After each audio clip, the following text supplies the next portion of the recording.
روایت ہے حضرت سیدنا عمر بن خطاب رضی اللہ تعالیٰ عنہ فرماتے ہیں، فرمایا حضور رسول اکرم رحمت دو عالم صلی اللہ علیہ وسلم نے کہ اعمال نیتوں سے ہیں، ہر شخص کے لیے وہی ہے جو نیت کرے گا، بس جس کی ہجرت اللہ تعالیٰ عز و جل اور اس کے رسول کی طرف ہو تو اس کی ہجرت اللہ تعالیٰ عز و جل اور اس کے رسول ہی کی طرف ہوگی، اور جس کی ہجرت دنیا حاصل کرنے کے لیے یا عورت سے نکاح کرنے کے لیے ہو اس کی ہجرت اس کی طرف ہوگی جس کے لیے کی۔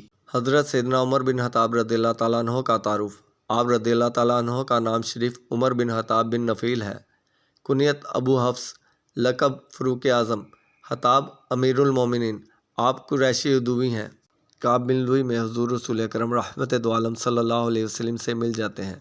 آپ رضی اللہ تعالیٰ عنہ کے فضائل بے حد اور بے شمار ہیں۔ جلیل القدر صحابی قدیم الاسلام مومن ہیں۔ آپ کے ایمان سے مسلمانوں کا 40 کا عدد پورا ہوا۔ آپ کے ایمان لانے پر فرشتوں میں مبارکباد کی دھوم مچی اور یہ آیت اتری۔ سورہ انفال آیت نمبر 64۔ ترجمہ: اے نبی صلی اللہ علیہ وسلم، کافی ہے آپ کو اللہ اور جس نے پیروی کی آپ کی مومنوں سے۔